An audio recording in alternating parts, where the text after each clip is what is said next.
नमो नारायणाय। संत चरित्रावली के इस पावन प्रसंग में आज हम आपको लेकर चलते हैं एक ऐसे संत की कथा में जिनकी भक्ति ने मंदिर की देहलीज को नहीं बल्कि स्वयं भगवान के हृदय को स्पर्श किया। आज का विषय है तिरुप्पन आलवार, निष्कलंक भक्ति और ईश्वर कृपा का जीवंत प्रमाण। कावेरी नदी के तट पर वीणा की मधुर तानों के साथ जो संत निरंतर श्रीरंगनाथ का गुणगान करता रहा, भले ही समाज ने उसे गर्भगृह से दूर रखा हो, लेकिन भगवान ने उसे अपने कंधों पर स्थान दिया। यह कथा है जाति से ऊपर उठी भक्ति की, निःस्वार्थ प्रेम की और उस अद्भुत क्षण की जब ईश्वर स्वयं भक्त के पक्ष में खड़े हो जाते हैं। आइए सुनते हैं मुनिवाहन तिरुप्पन आलवार की दिव्य गाथा, जहां भक्ति ही एकमात्र योग्यता है।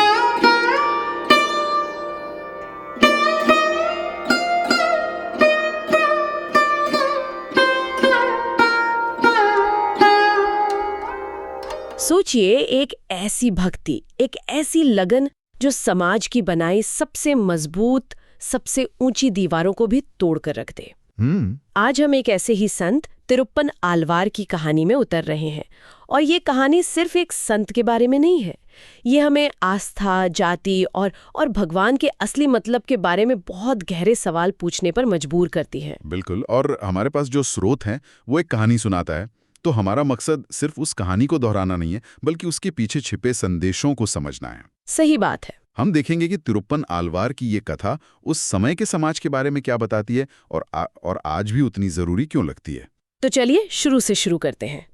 कहानी की शुरुआत ही बहुत अनोखी है। हाँ। स्रोत में उनके जन्म का इतना सटीक ब्यौरा दिया गया है। कलयुग का 342वां साल, दुर्मति वर्ष, कार्तिक महीना, कृष्ण पक्ष की दूसरी तारीख, दिन शुक्रवार। अक्सर ऐसी पुरानी कहानियों में इतनी बारीक जानकारी नहीं मिलती। ये थोड़ा हैरान करता है ना? है, और शायद इसकी एक वजह भी है। देखिए, जब किसी कहानी को इतना तथ्यात्मक बनाया जाता है तो उसे एक ऐतिहासिक सच्चाई के तौर पर स्थापित करने की कोशिश होती है। अच्छा। ये कहने का एक तरीका है कि ये सिर्फ एक कहानी नहीं, ये हकीकत है।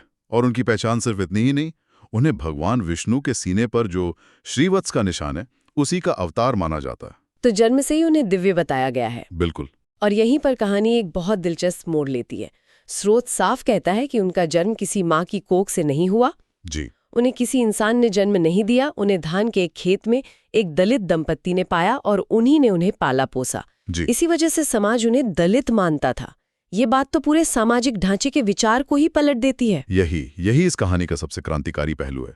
सोचिए, एक दिव्य अवतार जिसका जन्म किसी राजघराने या ब्राह्मण कुल में नहीं हो रहा है, हाँ, बल्कि खेतों में हो रहा है, और उसे पालने वाले समाज के सबसे निचले पायदान पर खड़े लोग हैं। ये कहानी पहली ही पंक्ति से जाति व्यवस्था की नींव पर चोट करती है। ये कहती है कि दिव्यता का जन्म से, खून से या कुल से कोई लेना देना नहीं है। सही। वो कहीं भी किसी भी रूप में प्रकट हो सकती है। उनका वजूद ही एक सवाल है। तो उनका पूरा अस्तित्व ही एक तरह का बयान था। इस असाधारण जन्म के बाद उनका जीवन कैसा था? स्रोत बताता है कि वो भगवान रंगनाथ के इतने बड़े भक्त थे कि उनका पूरा जीवन बस उन्हीं की भक्ति में बीत गया। वो अपनी वीणा पर भगवान के लिए मीठे भजन गाते थे और इसी वजह से उनका नाम पड़ा तिरुप्पन आलवार। और यहाँ भक्ति का एक बहुत बड़ा शिफ्ट दिखाई देता है।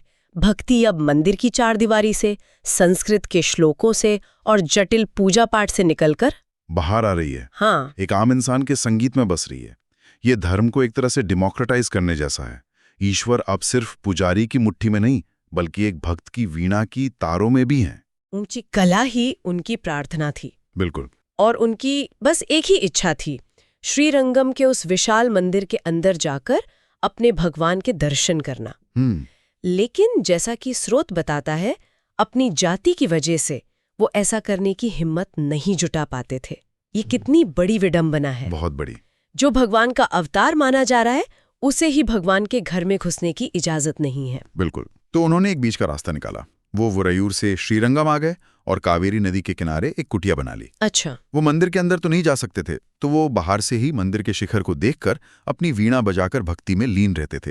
ये दिखाता है कि जब व्यवस्था रास्ते बंद करती है तो सच्ची भक्ति अपने रास्ते खुद बना लेती है। उनका रिश्ता भगवान से सीधा था। हाँ, किसी इमारत या किसी पुजारी का मोहताज नहीं। लेकिन समाज के नियम इतने सीधे नहीं होते और यही कहानी में टकराव आता है। उनका सामना होता है लोकसारंग जियर से, जो श्रीरंगम मंदिर के एक बड़े पुजारी थे। जी। हुआ ये कि एक दिन सुबह सुबह जियर भगवान के अभिषेक के लिए कावेरी नदी से सोने के बर्तन में पानी लेने पहुंचे। और ठीक उसी समय तिरुप्पन आलवार नदी किनारे अपनी वीणा के साथ ध्यान में इतने डूबे हुए थे, इतने मग्न थे कि उन्हें दुनिया की कोई सुध ही नहीं थी। बिल्कुल। उन्हें पता ही नहीं चला कि पुजारी उनके पास आ पहुंचे। जियर ने जब देखा कि एक अछूत व्यक्ति उनके रास्ते में खड़ा है तो वो आग बबूला हो गए। उन्हें लगा कि उनका रास्ता रोककर उन्हें अपवित्र कर दिया गया है। स्रोत के मुताबिक उन्होंने गुस्से में एक पत्थर उठाया और आलवार के माथे पे दे मारा। सोचिए, आलवार के सिर से खून बहने लगा। 1 मिनट के लिए यहां रोकते हैं। पुजारी का ये गुस्सा सिर्फ एक व्यक्ति पर नहीं है। सही बात है। ये उस पूरी व्यवस्था पर गुस्सा है जिसे चुनौती मिल रही है। उनकी नजर में आलवार का वहां होना सिर्फ एक रुकावट नहीं, बल्कि नियमों का, पवित्रता का, सामाजिक व्यवस्था का उल्लंघन है। पत्थर आलवार को नहीं, उस विचार को मारा गया है जो जाति की दीवारों को नहीं मानता। और इसके जवाब में आलवार का व्यवहार तो और भी हैरान करने वाला है। चोट लगने और खून बहने के बावजूद उन्होंने गुस्सा नहीं किया, बल्कि उन्होंने हाथ जोड़कर पुजारी से माफी मांगी कि उनकी वजह से पुजारी के काम में रुकावट आई और वो चुपचाप वहां से चले गए। ये अपने आप में कितनी असाधारण बात है ना। बिल्कुल। और यहीं इस घटना का गहरा मतलब छुपा है। यह सिर्फ 2 लोगों का टकराव नहीं है। एक तरफ है संगठित धर्म नियम, कर्मकांड, पवित्रता, जिसका प्रतीक पुजारी है, और दूसरी तरफ है शुद्ध निजी भक्ति, जिसका प्रतीक आलवार है। हाँ, आलवार का माफी मांगना उनकी कमजोरी नहीं, बल्कि उनकी आध्यात्मिक ऊंचाई दिखाता है। वो इस दुनियावी लड़ाई से बहुत ऊपर उठ चुके हैं। लेकिन कहानी का असली क्लाइमैक्स तो अब शुरू होता है। हाँ। जब लोग सारंग जियर पानी लेकर मंदिर पहुंचे तो उन्होंने जो देखा उससे उनके पैरों तले जमीन खिसक गई। क्या देखा उन्होंने? उन्होंने देखा कि भगवान रंगनाथ की मूर्ति के माथे पर ठीक उसी जगह से खून बह रहा है जहां उन्होंने आलवार को पत्थर मारा था। ये एक जबरदस्त ईश्वरीय हस्तक्षेप है। भगवान अब चुप नहीं है, वो सीधे सीधे दखल दे रहे हैं और एक पक्ष चुन रहे हैं। और वो पक्ष पुजारी का नहीं है। नहीं, बल्कि अपने भक्त का है। संदेश इतना साफ है कि कोई भी इसे नजरअंदाज नहीं कर सकता। मेरे भक्त को दी गई चोट मुझे दी गई चोट है। मेरे और मेरे भक्त में कोई फर्क नहीं है। ये तो व्यवस्था पर सीधा प्रहार है। और बात यही नहीं रुकी। स्रोत कहता है कि उस रात भगवान ने जियर के सपने में आकर कहा, जिस व्यक्ति को तुमने पत्थर मारा वो कोई साधारण इंसान नहीं, वो एक महान संत है और मुझे अपनी जान से भी प्यारा है। वाह! अगर तुम अपना भला चाहते हो तो जाओ और उसे अपने कंधों पर बिठाकर मेरे सामने लेकर आओ। ये आदेश अपने आप में क्रांति है। भगवान सिर्फ माफी मांगने के लिए नहीं कह रहे, वो सामाजिक हायरार्की, ऊंच नीच के पूरे ढांचे को उलटने का हुक्म दे रहे हैं। बिल्कुल। जिस इंसान को अपवित्र समझकर छूने से भी बचा जा रहा था, उसे सबसे पवित्र माने जाने वाले एक ब्राह्मण के कंधों पर बैठाकर लाने को कहा जा रहा है। ये पश्चाताप का सबसे शक्तिशाली रूप था। और सार्वजनिक भी। हाँ, और अगली सुबह वही हुआ। वो उच्च जाति के पुजारी लोकसारंग जियर भागते हुए उस दलित संत की झोपड़ी पर पहुंचे और सीधे उनके पैरों पर गिर पड़े। उन्होंने रोते हुए भगवान का आदेश सुनाया और आलवार से अपने कंधे पर बैठने की विनती की। आलवार की प्रतिक्रिया देखिए, वो हैरान रह गए। उन्होंने हाथ जोड़कर कहा, ये आप क्या कह रहे हैं? मैं एक नीच जाति का व्यक्ति हूं, मैं आपके कंधे पर बैठकर पाप का भागी नहीं बन सकता। उनकी विनम्रता यहाँ भी दिखती है। हाँ, और सामाजिक नियमों के लिए सम्मान भी। वो खुद को उस सम्मान के लायक ही नहीं समझ रहे। लेकिन जियर ने उनकी एक न सुनी। उन्होंने कहा कि ये मेरा नहीं, भगवान का आदेश है। उन्होंने जबरदस्ती आलवार को अपने कंधों पर उठाया और मंदिर की ओर चल पड़े।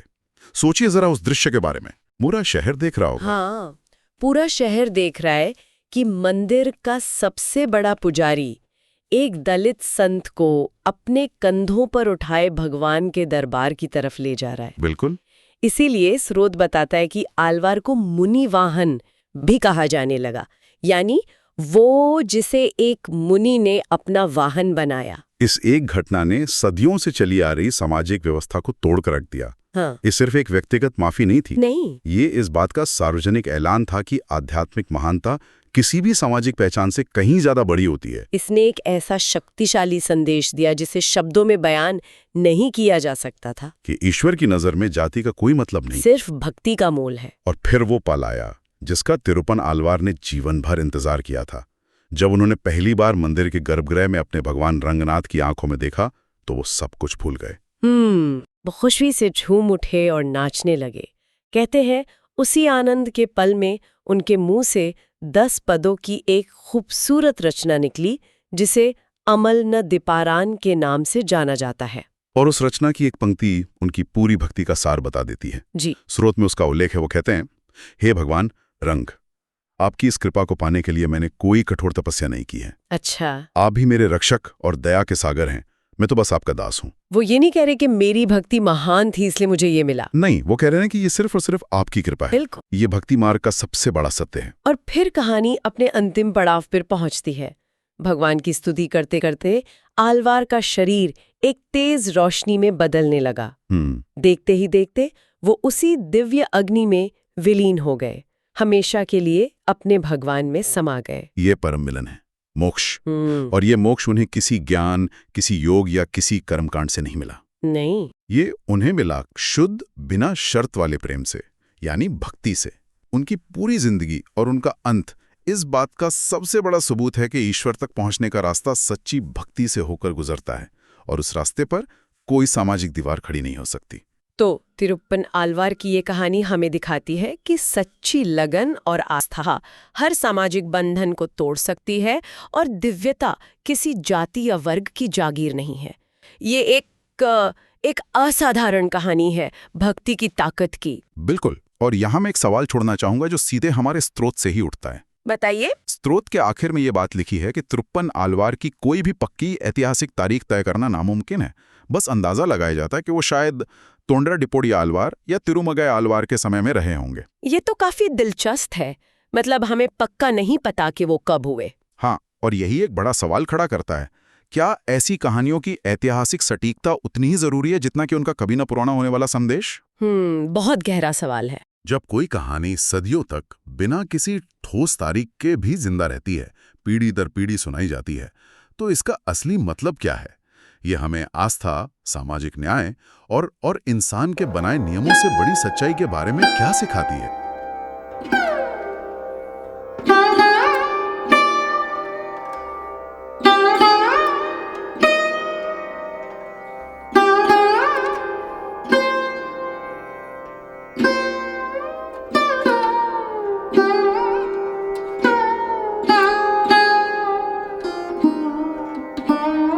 तिरुप्पन आलवार का जीवन हमें यह सिखाता है कि ईश्वर तक पहुंचने के लिए न तो उच्च कुल चाहिए, न ही बाह्य अधिकार।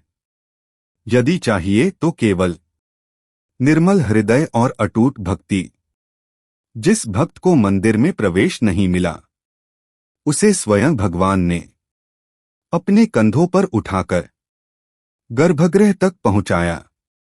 यह केवल एक चमत्कार नहीं, यह भक्तिमार्ग का शाश्वत संदेश है। अमलनादिपिरान के अमर पदों के साथ तिरुप्पन आलवार ईश्वर की दिव्य ज्योति में विलीन हो गए, पर उनकी भक्ति आज भी हर भक्त को यह स्मरण कराती है, ईश्वर भेद नहीं देखते, वे भाव देखते हैं। इसी प्रेरणा के साथ हम आज के इस प्रसंग को विराम देते हैं। आप सुन रहे थे संत चरित्रावली, जहां हर संत की कथा हमें भीतर से बदल देती है। हरि ओम।